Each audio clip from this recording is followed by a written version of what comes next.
मित्रहो, 12वी बोर्ड एक्झाममध्ये 1 मार्क असा आहे जो अभ्यास न करता देखील मिळू शकतो, परंतु अनेक विद्यार्थ्यांना याची योग्य पद्धत माहीत नसते आणि हा 1 मार्क हे विद्यार्थी गमावून बसतात। आणि हा 1 मार्क आहे स्पॉट द एरर या घटकावरील प्रश्नाचा। अनेक विद्यार्थ्यांना वाटतं की स्पॉट द एरर हा ग्रामरचा अवघड भाग आहे, परंतु स्पॉट द एरर हा तितका अवघड नाही। जर याची सिस्टमॅटिक स्टडी केली तर स्पॉट द एरर वरील मार्क्स आपल्याला निश्चित मिळतात। म्हणूनच या व्हिडिओमध्ये आपण स्पॉट द एररचा असा अभ्यास करणार आहोत की हा व्हिडिओ पाहिल्यानंतर स्पॉट द एरर हा भाग तुम्हाला सोपा वाटेल। कारण 12वी बोर्ड एक्झाम मध्ये स्पॉट द एररचा प्रश्न कोणकोणत्या व्याकरण घटकावर येतो व त्या प्रश्नांमधील चुका कशा ओळखायच्या आणि त्या कशा दुरुस्त करायच्या हे सर्व आपण step by step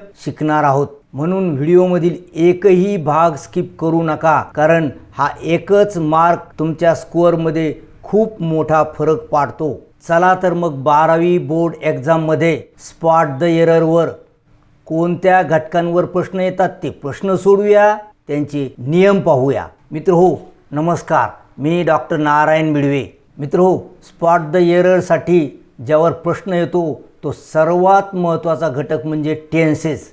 टेन्सेसमध्ये present perfect tense, present perfect continuous tense आणि सिंपल प्रेझेंट टेन्स या 3 टेन्सेसवर आतापर्यंत spot the error and rewrite the correct सेंटेन्समध्ये प्रश्न आलेले आहेत। यासोबतच रिलेटिव्ह प्रोनाऊन ज्यामध्ये हू वापरावे की विच, यासोबतच डबल कंपॅरेटिव्ह म्हणजे एका ॲडजेक्टिव्हला ER लागलेला असताना पुन्हा त्याच्यासोबत मोर वापरणे, जसे मोर फॅटर, आणि ॲडव्हर्बच्या जागेवर ॲडजेक्टिव्हचा वापर करणे, अशा प्रकारचे प्रश्न स्पॉट द एररच्या प्रश्नांमध्ये आलेले आहेत। चला आता याचा स्टेप बाय स्टेप एक एक घटकानुसार आपण अभ्यास करूया। सर्वप्रथम आपण टेन्सेस मधील प्रेझेंट परफेक्ट टेन्सवर स्पॉट द एररच्या प्रश्नामध्ये कोणती वाक्य आलेली आहेत ती पाहूयात। पहा मित्रो, क्वेश्चन 1B2 मध्ये spot the error and rewrite the correct sentence अशा प्रकारची सूचना असते आणि या प्रश्नाला आपल्याला असतो 1 मार्क। तर सर्वप्रथम आपण प्रेझेंट परफेक्ट टेन्सवर आलेलं वाक्य पाहूयात। English movies has entertained the world. जुलै 2024च्या परीक्षेमध्ये आलेलं हे वाक्य आहे। पहा आता, इंग्लिश मूव्हीज हॅज एंटरटेन्ड अशा प्रकारचं क्रियापद या वाक्यामध्ये आलेलं आहे। हॅज एंटरटेन्ड ही कशाची रचना आहे? ही आहे प्रेझेंट परफेक्ट टेन्सची रचना। पहा, प्रेझेंट परफेक्ट टेन्सची रचना काय असते? हॅवचे रूप आणि त्यानंतर मुख्य क्रियापदाचे पास्ट पार्टिसिपल। या ठिकाणी मुख्य क्रियापदाचे पास्ट पार्टिसिपल आलेले आहे आणि हॅवचं रूप हॅज आलेलं आहे। पण मित्रो, तरीसुद्धा या वाक्यामध्ये एक चूक आहे। कोणती चूक आहे? तर या वाक्याचा सब्जेक्ट आहे इंग्लिश मूव्हीज, हा प्लुरल सब्जेक्ट आहे, लक्षात ठेवा। मग याच्यासोबत हॅज जे आलेलं आहे ते बरोबर आहे का चूक आहे हे तुम्हाला नियम पाहिल्यानंतर कळणार आहे। चला आता प्रेझेंट परफेक्ट टेन्सचे नियम आपण पाहूयात। त्यामधील पहिला नियम आहे प्रेझेंट परफेक्ट टेन्स आणि थर्ड पर्सन सिंग्युलर करते जर असतील, म्हणजे टेन्स आहे प्रेझेंट परफेक्ट टेन्स आणि कर्ता आहे थर्ड पर्सन सिंग्युलर, जसे ही, शी, इट, राम, टेबल, यापैकी एखादा कर्ता असेल तर क्रियापदाची कोणती रचना येते? ती रचना आहे हॅज प्लस PP। पहा, यापैकी एक कर्ता असला तर हॅज येतं। आता इथला कर्ता कोणता आहे? इथला कर्ता आहे प्लुरल, म्हणजे यापैकी एक कर्ता नाही, म्हणजे हे हॅज आलेलं चूक आहे। मग इथं काय यायला पाहिजे? पहा, इतर सर्व कर्त्यांसोबत, जसे आय व सर्व प्लुरल करते, इतर करते म्हणजे आय व सर्व प्लुरल करते यांच्यासोबत काय येतं? Have plus PP। तर आपला कर्ता कोणता आहे? प्लुरल कर्ता आहे। मूव्हीज यस लागलेला आहे याला, म्हणून जर प्लुरल कर्ता असेल तर प्रेझेंट परफेक्ट टेन्समध्ये हॅव वापरायला पाहिजे। इथं काय वापरलेलं आहे? हॅज वापरलेलं आहे, म्हणजे हे ह्यात चूक आहे. म्हणजे या ठिकाणी आपण काय वापरायला पाहिजे होतं, हॅव. म्हणजे आपलं वाक्य कसं झालं असतं, English movies have entertained the world. अशा प्रकारचं आपलं वाक्य झालं असतं. मित्रो, वाक्य सोपं वाटलं की नाही? आणि प्रेझेंट परफेक्ट टेन्सचा नियम कळला का? प्रेझेंट परफेक्ट टेन्स क्रियापदाची रचना ही आहे, हॅव प्लस पास्ट पार्टिसिपल, आणि कर्त्यानुसार हॅज घ्यायचं की हॅव घ्यायचं. थर्ड पर्सन सिंग्युलर कर्ते असतील तर हॅज घ्यायचं, त्यानंतर पी तर असतंच, पास्ट पार्टिसिपल किंवा V3 असतंच, आणि कर्त्यांमध्ये आय असेल किंवा प्लुरल कर्ते असतील तर आपल्याला काय वापरायचं आहे, हॅव प्लस PP वापरायचं आहे. जर हे सगळं तुम्हाला कळलं असेल तर व्हिडिओला एक लाईक करायला काहीच हरकत नाही. मित्रो, आपण आणखी एक नियम घेतलेला आहे, पास्ट परफेक्ट टेन्समध्ये कोणताही कर्ता असो त्याच्यासोबत हॅड प्लस PPच वापरायचं आहे. पास्ट परफेक्ट टेन्सचं वाक्य आतापर्यंत आलं नाही, परंतु तरी लक्षात ठेवा हॅड प्लस PP ही पास्ट परफेक्ट टेन्सची रचना आहे. चला आणखी एक वाक्य पाहूयात, ही हॅव हेल्प्ड मी. पहा, आता या ठिकाणी देखील हॅव हेल्प्ड अशी प्रेझेंट परफेक्ट टेन्सची रचना आहे, परंतु या वाक्याचा कर्ता आहे थर्ड पर्सन सिंग्युलर ही. मग ही सोबत हॅव येते का? पहा, ही शी इट राम टेबल यांच्यासोबत काय येतं, हॅज येतं. म्हणजे हे वाक्य चूक आहे, हॅव हे चूक आहे. म्हणजे या ठिकाणी काय यायला पाहिजे होतं, हॅज यायला पाहिजे होतं. म्हणजे आपलं वाक्य कसं झालं असतं, ही हॅज हेल्प्ड मी. आहे की नाही? सोपं आहे.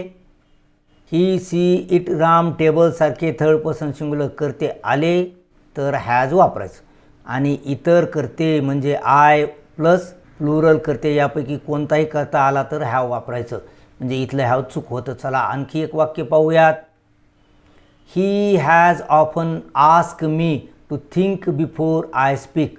पहा, या ठिकाणी देखील प्रेझेंट परफेक्ट टेन्सचीच रचना आहे मित्र हो. प्रेझेंट परफेक्ट टेन्सची रचना काय आहे, हॅवचे रूप प्लस मुख्य क्रियापदाचे पास्ट पार्टिसिपल. आता इथं मुख्य क्रियापद आलं आहे पण याचं पास्ट पार्टिसिपल आलेलं नाही, म्हणजे या ठिकाणी चूक आहे. म्हणजे हे रूप कोणतं येईल पहा बरं, हा नियम पाहून. हॅज तर बरोबर आहे, मग पास्ट पार्टिसिपल आजचं कोणतं होतं आहे का माहीत तुम्हाला?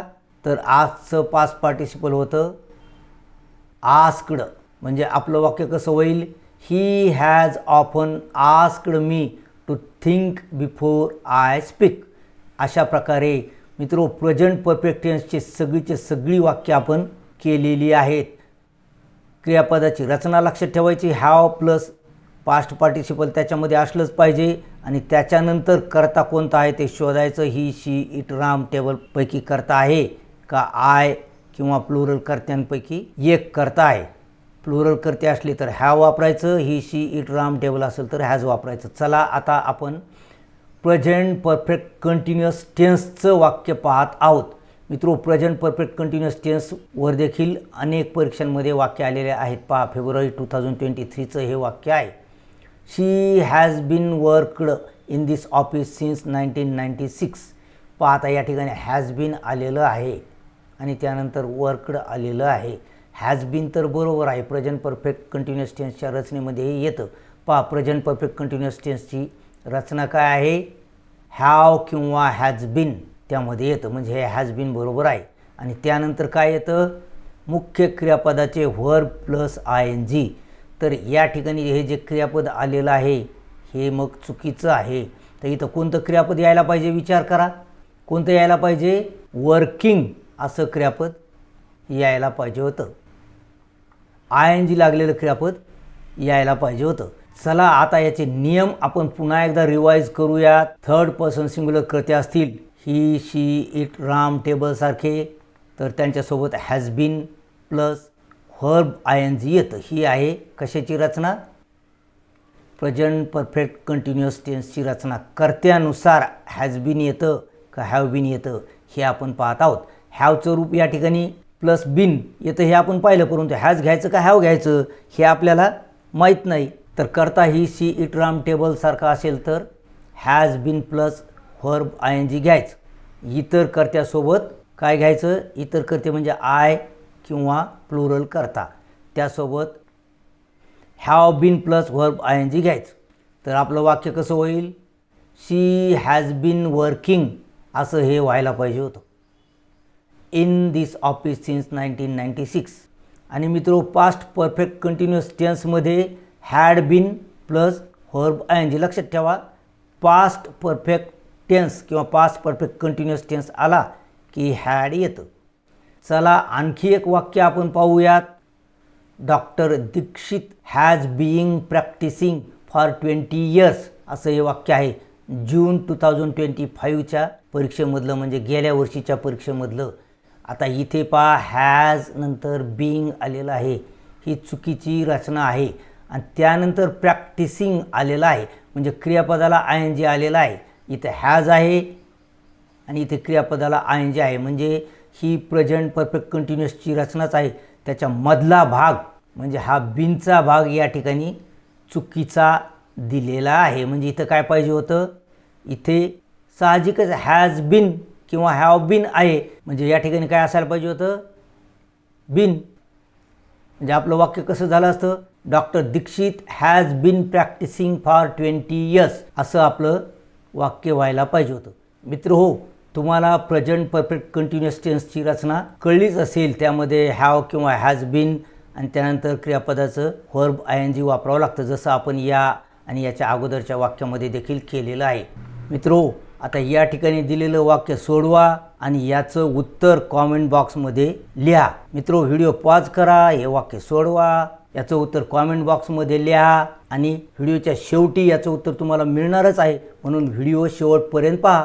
आणि मित्रो, अशाच प्रकारचे एक्झाम ओरिएंटेड व्हिडिओज पाहण्यासाठी चॅनलला सबस्क्राईब निश्चित करा. चला आता पुढील महत्त्वाचा टेन्सचा प्रकार आपण अभ्यासूया.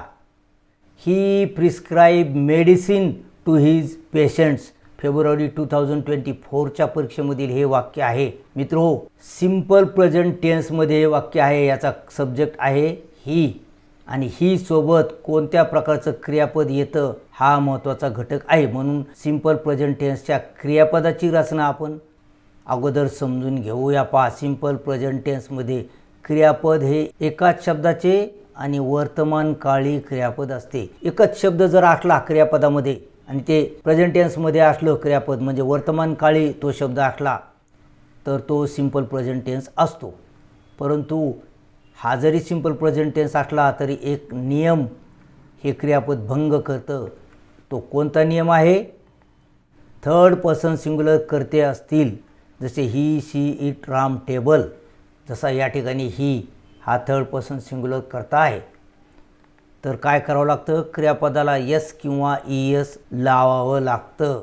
म्हणजे या ठिकाणी क्रियापदाला यस असायला पाहिजे होतं, तर हे वाक्य बरोबर आलं असतं. म्हणजे दुरुस्त केलेलं वाक्य कसं असेल, ही प्रिस्क्राईब्स असं होईल, आहे की नाही. तर थर्ड पर्सन सिंग्युलर कर्ते असतील, जसं ही, शी, इट, राम, टेबल, तर क्रियापदाला यस ईएस लागतं. हे तर आपण पाहिलेलंच आहे. इतर सर्व कर्त्यांसोबत, इतर सर्व कर्ते म्हणजे आय आणि प्लुरल कर्ते, या कर्त्यांसोबत प्रत्ययरहित क्रियापद येतं. पहा, या ठिकाणचं क्रियापद हे प्रत्ययरहित आहे, म्हणजे त्याचा कर्ता यापैकी एक पाहिजे होता, प्लुरल पाहिजे होता किंवा आय पाहिजे होता, तर तसा कर्ता नाही. म्हणजे इथं चूक झालेली आहे. त्याचा कर्ता आहे ही. जर ही कर्ता असेल तर क्रियापदाला यस किंवा ईएस असायला पाहिजे होतं. म्हणजे आपलं क्रियापद कसं असायला पाहिजे होतं,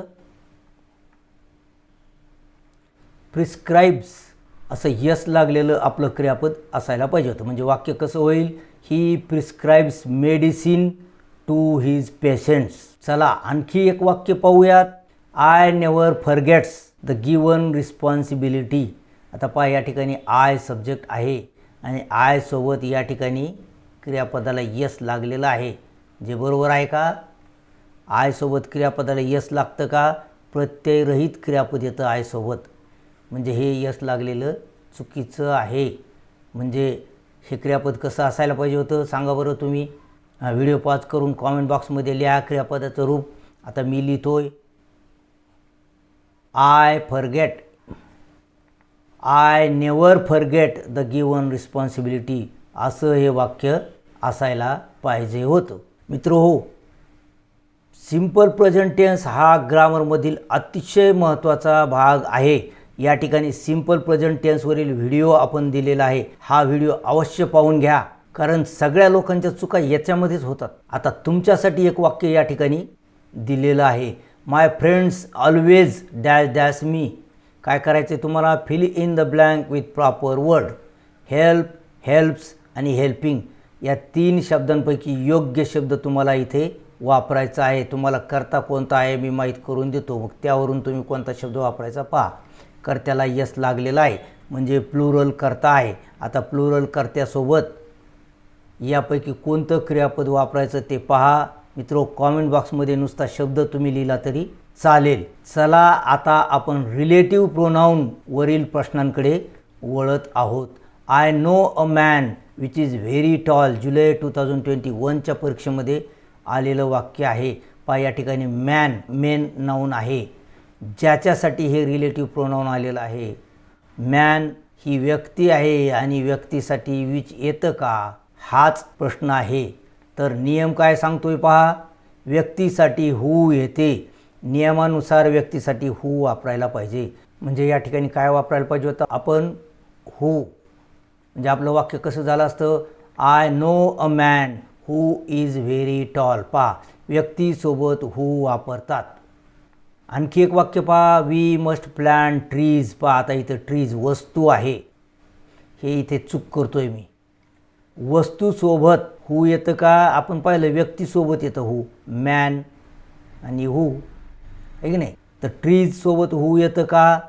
नाही येत, कारण हे व्यक्तीसोबत येतं. मग इथं काय यायला पाहिजे? पहा दुसरा नियम, वस्तूसाठी विच येते. किती सोपी वाक्य आहे ती. मग इथे विच आपण घ्यायला पाहिजे होतं. मग आपलं वाक्य कसं होईल? We must plant trees which give us fruits. पहा या ठिकाणी विच वापरलेलं आहे. वस्तूसाठी विच, व्यक्तीसाठी हू. या 2च नियमांवर आधारित तुम्हाला परीक्षेमध्ये प्रश्न विचारण्यात आलेले आहेत. चला आता पुढील व्याकरण घटक पाहूयात. तो म्हणजे डबल कंपॅरेटिव्ज. म्हणजे एक कंपॅरेटिव्ह ॲडजेक्टिव्ह अगदी ग्रामॅटिकली करेक्ट असताना पुन्हा त्याला मोर लावायचं आणि अशा प्रकारे अनग्रामॅटिकल करायचं, असा प्रकार या वाक्यामध्ये केलेला असतो. पहा शी इज मोर शॉर्टर. पहा इथे मोर आणि पुन्हा शॉर्टर आलेला आहे. शॉर्टर हे ग्रामॅटिकल रूप अगदी बरोबर आहे, मग त्याला मोर पुन्हा लावायची गरज नाही. म्हणजे हे मोर इथं चुकीचं आहे. फेब्रुवारी 2025 म्हणजे मागच्याच परीक्षेमधील हा प्रश्न आहे. तर हे वाक्य कसं होईल? चला याचा नियम आपण पाहूया. कंपॅरेटिव्हची 2 रूपे वापरू नयेत. कंपॅरेटिव्हची 2 रूपे वापरू नयेत. आता खरं पाहिलं तर याला ER लागत असताना मोर वापरण्याची गरज नाही. मग वाक्य कसं होईल आपलं? She is shorter. फक्त शॉर्टरच येईल, मोर येणार नाही. Than her brother. चला आणखी एक वाक्य पाहूया. Ravi is more fatter than his friend. पुन्हा एकदा मोर फॅटर आलेलं आहे. आता या वाक्यामध्ये काय चूक आहे ती तुम्ही ओळखा आणि याचं उत्तर कॉमेंट बॉक्समध्ये लिहा आणि व्हिडिओ शेवटपर्यंत पहा, कारण या सर्व वाक्यांची उत्तरे तुम्हाला व्हिडिओच्या शेवटी मिळणारच आहेत. चला आता पुढील वाक्य प्रकार पाहूया. तो म्हणजे ॲडव्हर्ब ऐवजी ॲडजेक्टिव्ह वापरणे. चला पहिलं वाक्य पाहूया आपण. Summers in Delhi are extreme hot. फेब्रुवारी 2022च्या परीक्षेला आलेला आहे. पहा या ठिकाणी एक्स्ट्रीम आणि हॉट दोन्ही ॲडजेक्टिव्ज आहेत. जर ॲडजेक्टिव्हला मॉडिफाय करायचं असेल तर त्या ठिकाणी ॲडव्हर्बच आपल्याला वापरावं लागतं. ॲडजेक्टिव्ह त्याला मॉडिफाय नाही करू शकत, लक्षात ठेवा. तर याचा नियम पहा काय आहे. व्हर्ब किंवा ॲडजेक्टिव्हला मॉडिफाय करणारा शब्द हा ॲडव्हर्बच असतो. हा शब्द ॲडव्हर्बच असला पाहिजे. मग याला ॲडव्हर्ब करायचं म्हणल्यावर काय करावं लागेल? त्याला करावं लागेल एक्स्ट्रीमली अशा प्रकारचं ॲडव्हर्ब आपल्याला वापरावं लागेल. मग आपलं वाक्य कसं होईल? Summers in Delhi are extremely hot. चला आणखी एक वाक्य पाहूया. We were high shocked by the news. या ठिकाणी हाय हे ॲडजेक्टिव्ह आहे आणि शॉक्ड हे पास्ट पार्टिसिपल आहे. हे पॅसिव्ह वाक्य आहे. पास्ट पार्टिसिपल बऱ्याच वेळी ॲडजेक्टिव्हप्रमाणेच काम करतं, म्हणून याला मॉडिफाय करणारा हा जो शब्द आहे हे ॲडव्हर्ब असायला पाहिजे होतं. म्हणजे यालासुद्धा काय असायला पाहिजे होतं? LY लावायला पाहिजे होतं. हायली असा हा शब्द असायला पाहिजे होता. म्हणजे आपलं वाक्य कसं व्हायला पाहिजे होतं? We were highly shocked by the news. चला आणखी एक वाक्य या ठिकाणी आपण घेतलेलं आहे. He was complete. पहा या ठिकाणी सुद्धा ॲडजेक्टिव्ह आहे. एक्झॉस्टेड या ठिकाणी पास्ट पार्टिसिपल ॲडजेक्टिव्हप्रमाणे वागणारं आहे आफ्टर द मॅच. मित्रो, हे वाक्य तुमच्यासाठी आहे. मागील 2 वाक्यांमधील नियम, या ठिकाणचा नियम पहा आणि हे वाक्य सोडवा आणि व्हिडिओच्या शेवटी म्हणजे लगेच याचं उत्तर पहा. आता तुम्हाला दिलेल्या ॲक्टिव्हिटीची उत्तरे आपण या ठिकाणी पाहणार आहोत. पहा, ही 4 वाक्य तुम्हाला दिली होती. पहिल्या वाक्याची सूचना वाचतो मी, spot the error and rewrite the correct sentence. या तिसऱ्या वाक्याला देखील हीच सूचना आहे आणि चौथ्या वाक्याला देखील हीच सूचना आहे. म्हणजे सगळ्याच वाक्यामधील चूक ओळखायची आहे आणि वाक्य पुन्हा लिहायचं आहे. या ठिकाणी रिकामी जागा भरायची आहे. 3 पैकी 1 शब्द भरायचा आहे. आता व्हिडिओ 5 करा, ही वाक्य सोडवा आणि लगेच मी याची उत्तरे तुम्हाला देतोय. पहा, ही या ठिकाणी याची उत्तरे आहेत. तुमच्या उत्तरासोबत ही टॅली करा. तुमची किती उत्तरे बरोबर आली हे कॉमेंट बॉक्समध्ये लिहा. मित्रो, आशा करतो की व्हिडिओ तुम्हाला आवडला असेल. व्हिडिओ आवडला असल्यास त्याला लाईक करा, चॅनलला सबस्क्राईब करा, बाजूची बेल आयकॉनसुद्धा दाबा. मित्रो, या व्हिडिओमध्ये आपण स्पॉट द एररसाठी परीक्षेमध्ये येणारे सर्व महत्त्वाचे व्याकरण पाहिलेले आहेत आणि त्याचे नियमसुद्धा पाहिलेले आहेत. या नियमामध्ये सर्वात जास्त नियम तुम्हाला कोणता आवडला ते कॉमेंट बॉक्समध्ये लिहा. आणि मित्रो, 12वी इंग्लिश आणि मराठीचा अभ्यास तुम्हाला घर बसल्या करायचा असेल तर या ठिकाणी क्लास 12 इंग्लिश आणि मराठी नावाचा व्हॉट्सअप ग्रुप दिलेला आहे. याची लिंक डिस्क्रिप्शन बॉक्समध्ये दिलेली आहे. त्यावर जाऊन हा व्हिडिओ अवश्य पहा. आणि मित्रो, स्पॉट द एररवरील परीक्षेतील सर्वच्या सर्व वाक्य सोडवलेली आहेत. तो व्हिडिओ या ठिकाणी दिलेला आहे. हा व्हिडिओ संपल्यानंतर आपोआप सुरू होईल. तो व्हिडिओ अवश्य पहा. परीक्षेसाठी तुम्हाला best wishes. Have a good day. Thank you.